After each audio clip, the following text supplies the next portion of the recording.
Sükutun sonu, söz xalqda. 1. Xalq anlayışının inkişaf mərhələləri. Hakimiyyətin sistemdən kənar müxalifəti sıradan çıxartdıqdan sonra, xalqı hədəf alacağı açıq-aydın görünürdü. Odur ki, hələ keçən həftə bu prosesi öncədən görmək mümkün idi. Necə? Sosiologiya tarixinə əsasən, cəmiyyətlər bir neçə inkişaf mərhələsindən keçib və hər birində xalq anlayışı fərqli məna daşıyıb. İxtisarla. 1. Premodern, ənənəvi, klassik cəmiyyət. Xalq bərabərdir təbəə, rəiyyət. 2. Klassik modernizm, sənaye cəmiyyəti. Xalq bərabərdir millət, vətəndaşlıq. 3. Gec modernizm, kütləvi cəmiyyət. Xalq bərabərdir kütlə. 4. Postmodernizm. Xalq bərabərdir diskursu təyin edən icmalar, konstruksiya. 5. Post-postmodern, rəqəmsal şəbəkə cəmiyyəti, müasir mərhələ. Xalq bərabərdir aktiv, lakin parçalanmış elitar təbəqə. Sonuncu mərhələyə diqqət. Bugün biz cəmiyyət olaraq post-postmodern mərhələdəyik. Ölkənin gündəmini və cəmiyyətin nəbzini sosial şəbəkələr formalaşdırır və müəyyən edir. Rejimin tətbiq etdiyi media blokadasını aşmağın yeganə yolu sosial şəbəkələrdir. Bu aksiomadır.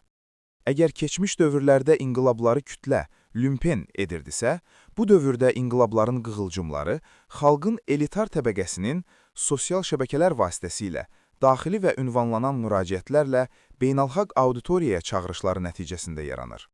Ukraynadakı 2014-cü il, Maydan, Ermənistandakı 2018-ci il və Sudandakı 2019-cu il hadisələri buna misal ola bilər. İkinci mətləb. Elitar təbəqə və müasir etiraz forması. Postmodernizmdən bugünə qədər xalq anlayışı artıq kütlə və toplum anlayışları ilə assosiasiya olunmur. Artıq xalq deyəndə onun siyasi, ictimai, ədəbiyyat, incəsənət və idman müstəvisində fəaliyyət göstərən elitar təbəqəsi nəzərdə tutulur və reallıqda bu məhz belədir. İndi isə qaydaq mövzunun əsas mətləbinə.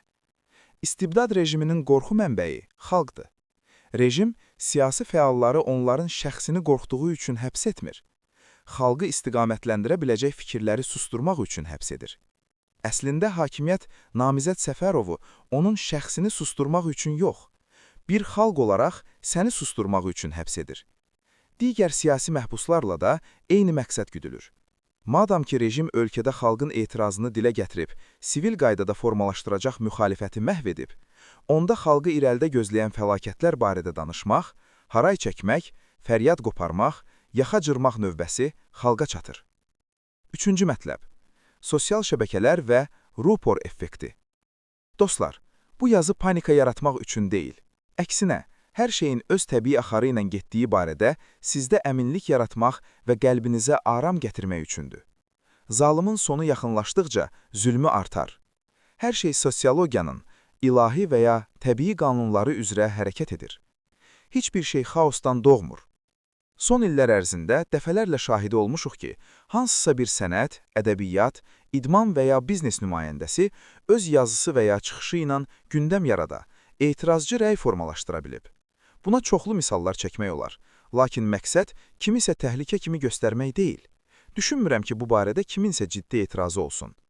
Əzizlərim, sizə səmimi deyim, bəzən bir sənətçi bir çıxışı ilə ictimaiyyətdə elə bir narazı rəy formalaşdıra bilir ki, mənim və bir çox siyasətçi və ziyalıların çıxışı və ya yazısı bunu bacarmır.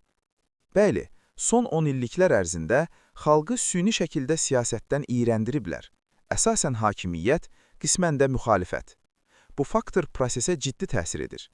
Amma əsas məsələ bu deyil. Mənim yazım oxunmasa da olar. Əsas sual budur. Xalq nə deyir? Bugün xalq, onun özəyini təşkil edən elitar təbəqənin siyasi, ictimai, idman incəsənət xadimlərinin nümayəndələrinin dili ilə etiraz edir və qəlbinin yanğısını həmin xadimlərin sözlərində tüstüləndiyini görür.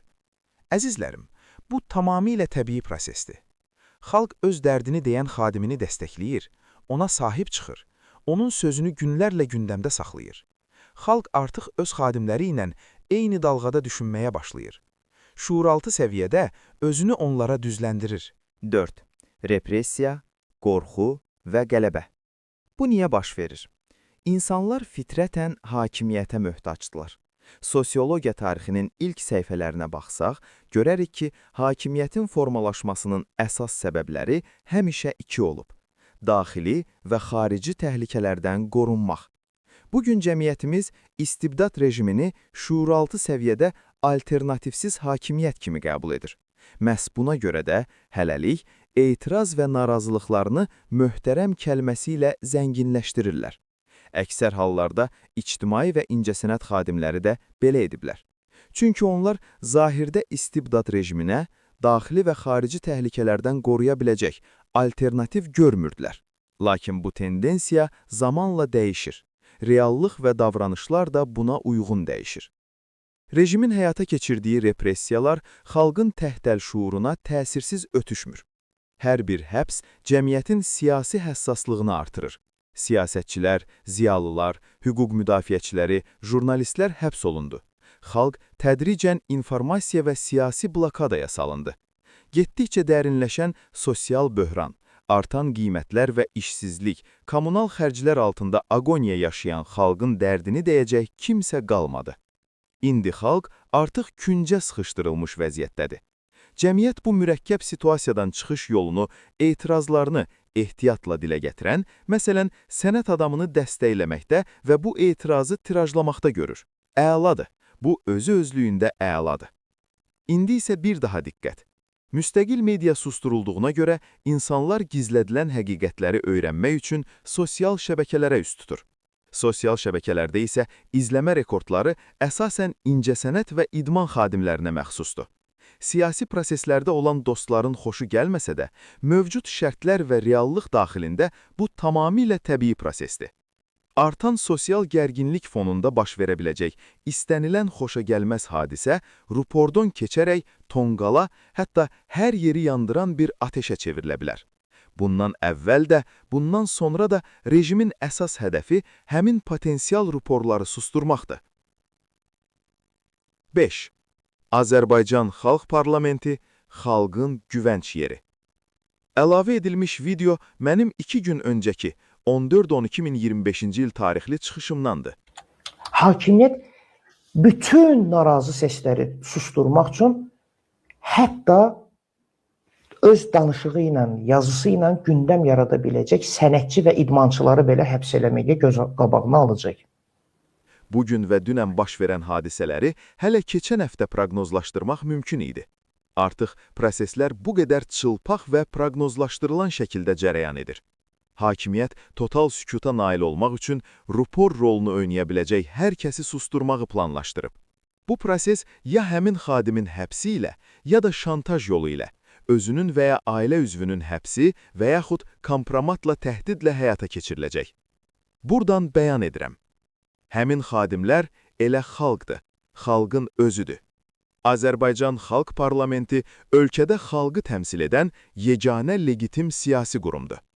Azərbaycan Xalq Parlamenti xalqın dərdini də, nəbzini də duyur və öz üzərinə düşən tarixi missiyanı dərk edir. Azərbaycan xalqını təmsil edən yeganə legitim qurum bizik və bu istiqamətdə bütün qətiyyətli addımlar atılacaq. İrəlidə baş verə biləcək bütün çətinliklərdə xalqı həmrəyliyə, öz ziyalılarını və xadimlərini dəstəkləməyə çağırırıq. Biz yalnız bir olanda güclüyük. Qoy biz onlardan yox, onlar bizdən qorxsun. PS. Çoxdan gözlənilən qələbə yaxındır.